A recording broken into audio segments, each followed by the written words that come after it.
कसम शिकायत नहीं करते। लेकिन नोमिनेशन रद्द करने का धमकी बेकार दे रहे हैं। हम लोग संसद में जाना चाहते हैं, अपराधी मत बनाइए। चुनाव लड़ना उद्देश्य नहीं है, मकसद नहीं है, रद्द कर दीजिए। जाएंगे परस्पर झुमरा में हम लोग रहेंगे। नोमिनेशन रद्द कर देंगे। नोमिनेशन रद्द क्या करेगा? गर्दनें काट के ले जाइए।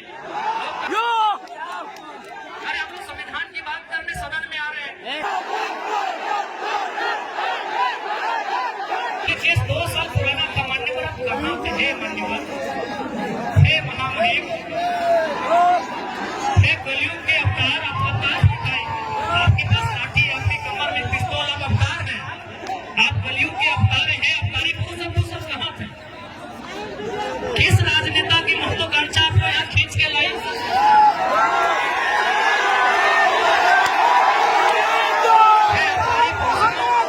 आप निश्चिंत हैं, हमें कुछ नहीं होगा।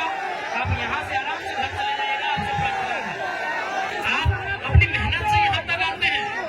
आप जनता को बेवकूफ बनाकर नहीं आते हैं, नेता बेवकूफ बनाते हैं। उनके सामने आप इतने गौण हो जाते हैं, आप इतने बौने हो जाते हैं, आप इतने मौन हो जाते हैं। तो सच में अगर आपको लगता है कि आज के नेता आपको काम करने अच्छा से नहीं दे रहे हैं, तो आपको विश्वास दिलाते हैं 24 में हमारी सरकार बनाइए, आपको सम्मान के साथ काम करने दिया जाएगा। प्रशासन आपका भी धन्यवाद, आपने कोऑपरेट किया। ड्यूटी का सवाल है, आप भी मजबूर रहते हैं। बड़ी कदमें उनके कंधों पर, बड़े सितारे उनके कंधों पर।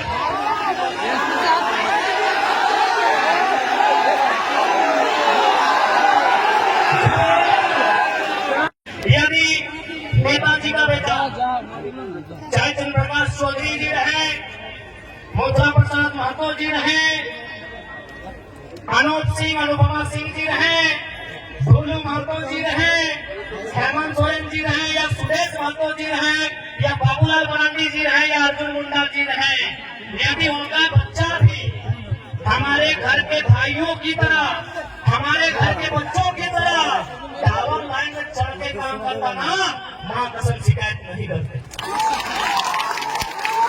यदि उनका बच्चा हैदराबाद खटने जाता ना, शिकायत नहीं करते। यदि उनका बच्चा सूरत में कपड़ा की फैक्ट्री में काम करता ना, हम शिकायत नहीं करते।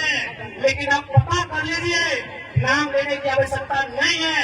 उनके बच्चों में क्या योग्यता है, नहीं है। कोई किसी कॉलेज का डायरेक्टर है, किसी का बेटा दिल्ली में बैठकर कंपनी चलाता है, और आपके बेटे शाम को ड्रीम 11 में 50 रुपया लगाते हैं। इसलिए आज नया भारत अभी नहीं कह सकते कैसा होगा, लेकिन नया झारखंड हम लोग देख रहे हैं। नया भारत का दृश्य कैसा होगा ये शायद हम लोग नहीं कह सकते, लेकिन नया झारखंड कैसा होगा ये दृश्य हम लोग देख रहे हैं। आज 45 डिग्री के तापमान में जो भीड़ इकट्ठा हुई है, ये बदलाव का संकेत दे रही है।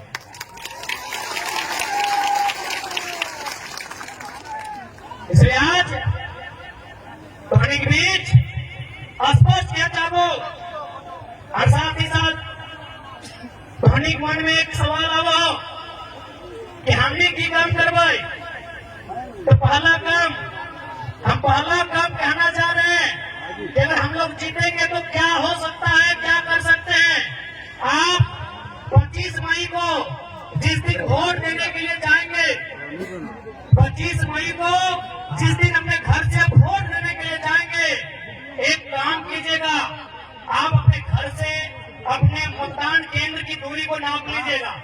मतदान केंद्र यानी जहां आप वोट देने जाएंगे, किसी मिडिल स्कूल में, किसी पंचायत भवन में, किसी आंगनबाड़ी में, आपके घर से जहां भी आप वोट देने के लिए जाएंगे वहां की दूरी नाप लीजिएगा। क्योंकि हम लोग जो पहला काम करेंगे वो काम ये होगा कि जितनी दूरी पर जाके आप हमें वोट देंगे, उसकी आधी दूरी पर हम लोग संसद लाइब्रेरी की स्थापना करेंगे। उसकी आधी दूरी पे एकदम ऑन दी रिकॉर्ड कहते हैं, लाइव चल रहा है, मीडिया रिकॉर्ड कर रही है। गिरिडीह लोकसभा में 22 का बूथ आते हैं। सौगंध इस गिरिडीह लोकसभा की मिट्टी की, सौगंध झारखंड की जनता का। हम लोग तो पहला काम करेंगे कि हम लोग संसद लाइब्रेरी की स्थापना करेंगे। और वो लाइब्रेरी चार चंदन क्यारी में नहीं होगा। वो लाइब्रेरी जहां आपका काम है, जितनी दूरी पर आपका वोट वाला बूथ होगा, उसकी आधी दूरी में वो लाइब्रेरी की स्थापना की जाएगी। ये हम लोग पहला काम करेंगे, क्योंकि मेरा मानना है कि शिक्षा असल कारण है हमारी मुक्ति का। आज यहाँ जितने लोग बैठे हैं सभी मिडिल क्लास फैमिली के लोग हैं। आज जितने लोग बैठे हैं 2-4 लोग ऐसे होंगे जिनके परिवार में शायद कोई डॉक्टर होगा, कोई वकील होगा, कोई इंजीनियर होगा, कोई दरोगा होगा। यानी सभी हम मिडिल क्लास फैमिली से आते हैं। यानी हम लोग को मालूम है कि हमारे घर की जो स्थिति है, हमारे किचन की जो स्थिति है, हमारे चूल्हे की जो स्थिति है, उसे अगर हमें उन्नति के रास्ते में लेकर जाना है तो पहला काम करना होगा, अपने बच्चों को इतना पढ़ाना होगा, इतना पढ़ाना होगा कि अपने दम पर वो अपनी गरीबी रेखा को पार सके। आप सभी जानते हैं। बाकी देखिए, यही बड़ी बड़ी इमारतें हैं, चास में, बोकारो में, सेक्टर में कहीं 12 तल्ला है, कहीं 15 तल्ला है, कहीं 20 तल्ला है।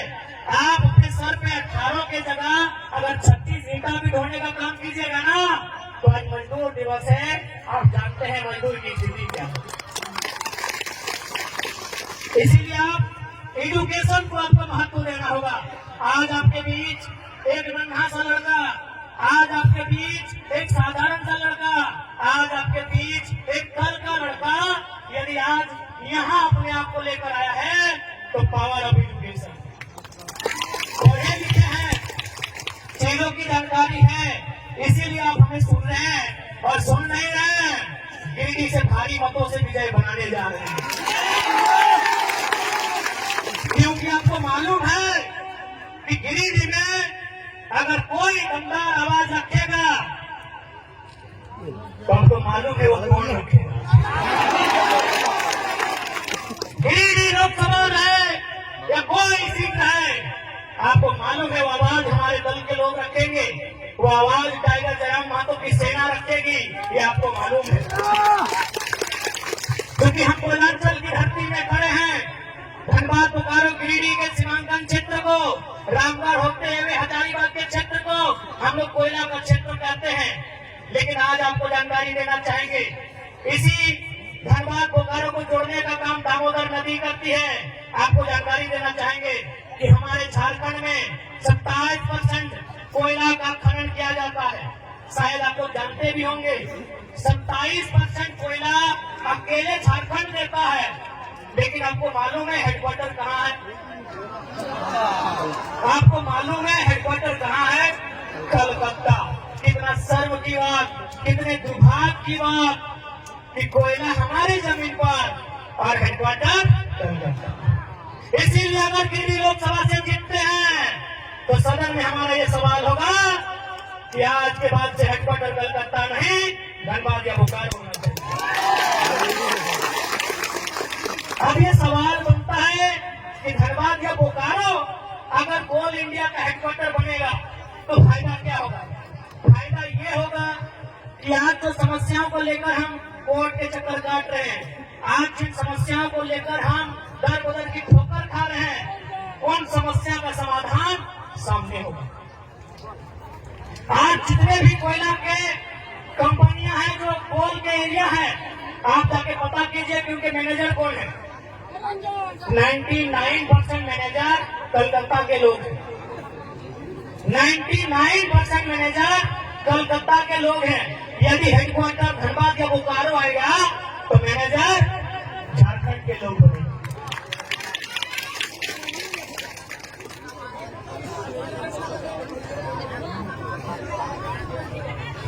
ठीक है, समय भी कितना है? समय है ना 5 मिनट। एसपी साहब निश्चिंत रहिए, आपकी नौकरी को खतरे में नहीं लाएंगे। हमें मालूम है कि यहाँ तक आने के लिए आपके माता पिता ने बहुत संघर्ष किया है। हमें मालूम है आपके साथ तमाम पुलिस पदाधिकारी, पुलिस के जवान आज तो यहाँ पर बहुत संघर्ष किए हैं। यकीन मानिए, जयराम महतो का मतलब ही होता है सामाजिक न्याय। तो आपके साथ अन्याय कैसे करेंगे भला?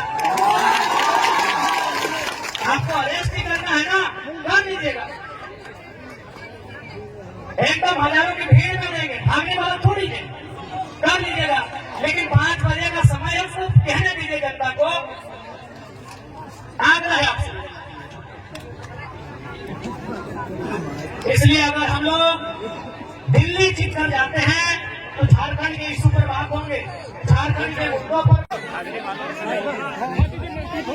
वहाँ भी हम स्पष्ट बोले और यहाँ भी स्पष्ट बोले। मामला पहला बात यह है कि एक साजिश, जब ये आंदोलन हुआ था 21 मार्च 2022, उस समय के जो डीएसपी थे उस क्षेत्र के, उनका बयान था कि इन्होंने आंदोलन उसी क्षेत्र में किया है जहाँ आंदोलन की अनुमति, तो कोई एफआईआर नहीं होगी। जो एफआईआर लॉन्च होता है 2 साल के बाद वारंट तैयार होता है।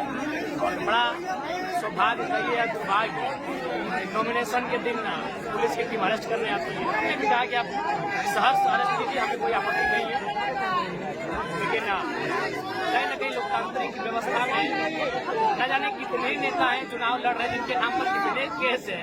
अभी वो केस जेन्युइन है, हम लोग तो आंदोलनकारी छात्र हैं। तो ये थोड़ा सा दुर्भाग्य लगता है कि आज की सदर हद तक लोग आवाज को दबाने का प्रयास करते हैं। खैर, हम तो दबने वाले नहीं हैं, आवाज बुलंद होती रहेगी। लोकसभा का चुनाव हम लोग जीतेंगे, सदन तक अपनी आवाज लेकर जाएंगे और मुझे उम्मीद है जनता अपने वोट से उनको उत्तर देगा। विधानसभा घेराव आपने किया, उस वक्त भी काफी संख्या में लोग आपके साथ थे। नियोजन नीति की आप बात कर रहे थे, भाषण में आपने कहा, बहुत सारी बातें आपने कही। इसका क्या मतलब है? आज ही के दिन को क्यों चुना गया? देखिए, आज के दिन को इसलिए चुना गया ना कि दोनों प्रत्याशी जो होंगे या उनके जो राजनीतिक पार्टी होंगे या उनके कोई बड़े नेता होंगे, उनके माध्यम से प्रेशर बनाया गया होगा। क्योंकि अभी हम 4 किसी को खतरा होने लगा है, इस लिहाज से ये प्रेशर बना होगा। और आसान नहीं है, आज लोग पैसे देकर भीड़ नहीं ला पाते हैं। 1.5 लाख से लगभग लोग आए हैं, इससे ये बात उनको खल गया और फाइनली अपनी जयराम महतो क्या करेंगे? क्या जयराम महतो को डर लग रहा है? नहीं, हमको डर नहीं, मरना है सबको, डर के क्या करेंगे? क्या दादा ये विपक्ष का साजिश है क्या? देखिए, किसी ये पाना मुश्किल है। क्या स्टेप है? चुनाव मुंह पर है, आप क्या स्टेप लेंगे? कैसे आप अपने वोटरों को सेटिस्फाई करेंगे? देखिए, हमारे जो कार्यकर्ता है वहाँ तक जाएंगे और उनको सेटिस्फाइड करेंगे और उनको अपने पक्ष में मतदान। संगठन नया है, क्या संदेश देके जा रहे हैं? की कोशिश की जा रही है, ऐसा नहीं, छवि खराब क्या होगी? आंदोलनकारी का मतलब ही गिरफ्तारी होता है। छवि खराब नहीं होगी, छवि बेहतर बनेगी। संगठन नया है, क्या संदेश देके जा रहे हैं अपने कार्यकर्ता को? अपने कार्यकर्ता को यही संदेश देना चाहेंगे कि जब तक हमारी वापसी नहीं होती है तब तक बेहतर तरीके से रहेंगे, मिलकर रहेंगे, आपसी समन्वय के साथ रहेंगे,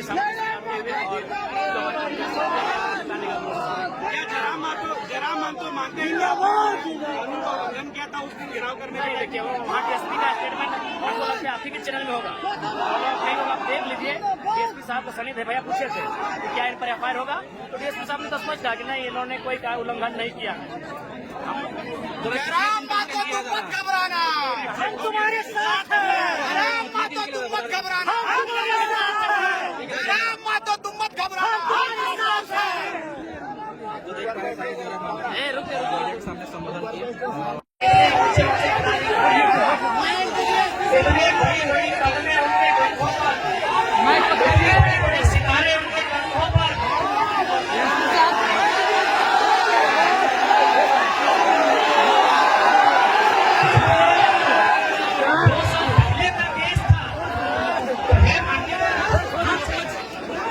किसके दबाव में?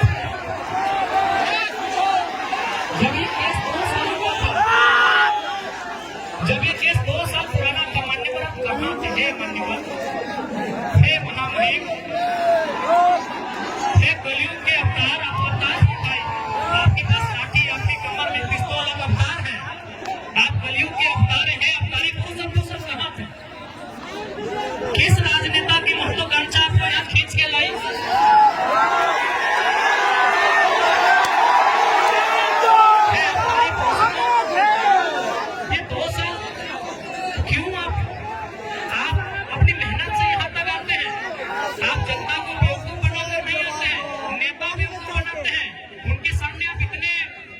मौन हो जाते हैं, आप इतने बौने हो जाते हैं, आप इतने मौन हो जाते हैं।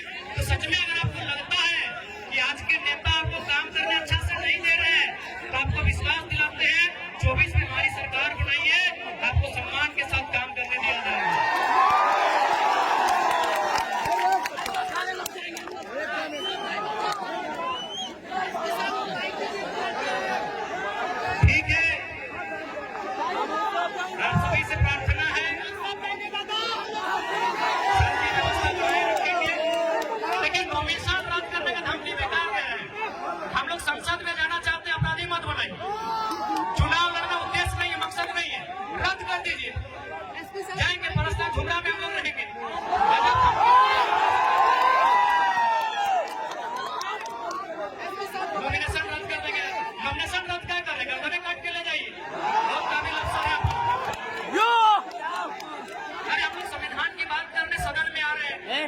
बा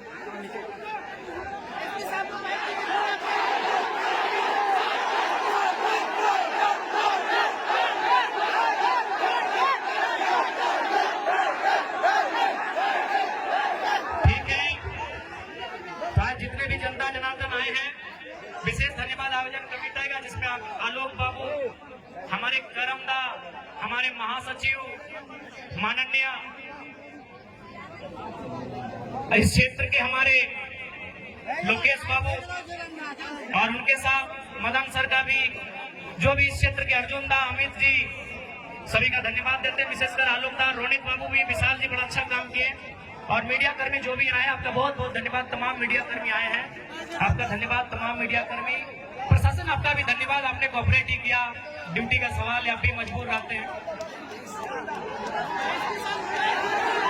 बाकी जितने जनता जनार्दन आए उनका धन्यवाद, सभी को जोहार करते हैं। राहुल जी भी बीच में थे, राजकुमार का है, शिवाजी है, सबका धन्यवाद, जोहार करते हैं।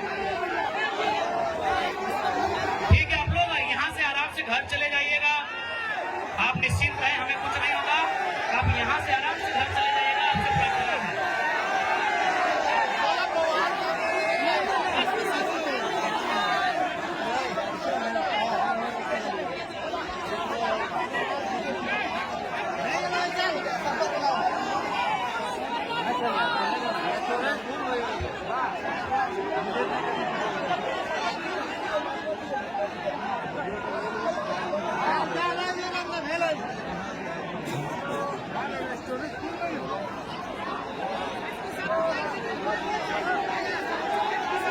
इमोशनल नहीं होना है।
अरे यार गाने को नहीं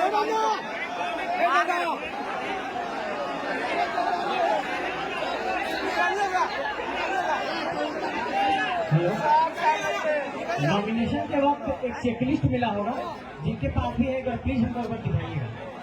जयराम जी के नॉमिनेशन के बाद एक चेकलिस्ट मिला होगा आरोप के बाद।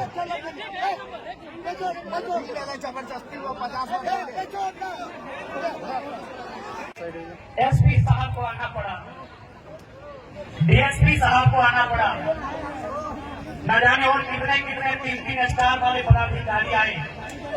एक छात्र को अरेस्ट करने के लिए इतनी मुश्किल, क्या कसूर था हमारा भाई? क्या हमने किसी का खेत जोत लिया था? क्या हमने किसी के घर की बहू बेटियों का अपमान किया था? क्या हम पे चोरी हत्या का मुकदमा है? क्या हम पे कोई अन्य कुकर्म का मुकदमा है? भाई हमने कौन सा अपराध किया था? हम तो छात्रों की आवाज बनने रांची गए थे। छात्रों का मांग था कि नियोजन नीति बननी चाहिए। क्या झारखंड के लिए कानून बनाने की मांग करना अपराध है? क्या गुनाह है? क्या हम लोग अपराधी हैं? क्या गुनाह है हमारा भाई? झारखंड पे बात करना, खतियान पे बात करना, पलायन पे बात करना, क्या हमारा यही गुनाह है? तो देखिए झारखंड वासियों, हमें डिटेल का भी तकलीफ नहीं है, हमें मौत का भी तकलीफ नहीं है, बस हमें इस बात की तकलीफ है कि झारखंडियों का गुनाह क्या है कि आज आप एक छात्र को इतनी भारी पुलिस बल के साथ टिकट करने आना पड़ा। आज बड़ा दुख की बात है। खैर एसपी साहब बड़े भाई के समान है, उनकी सम्मान में हम आज जाने नहीं देंगे, लेकिन मन से जो आवाज आ रही वो आवाज तो पूछेगी ना कि हमारा गुनाह क्या है, हमने क्या किया है सर, आज हमने क्या किया है?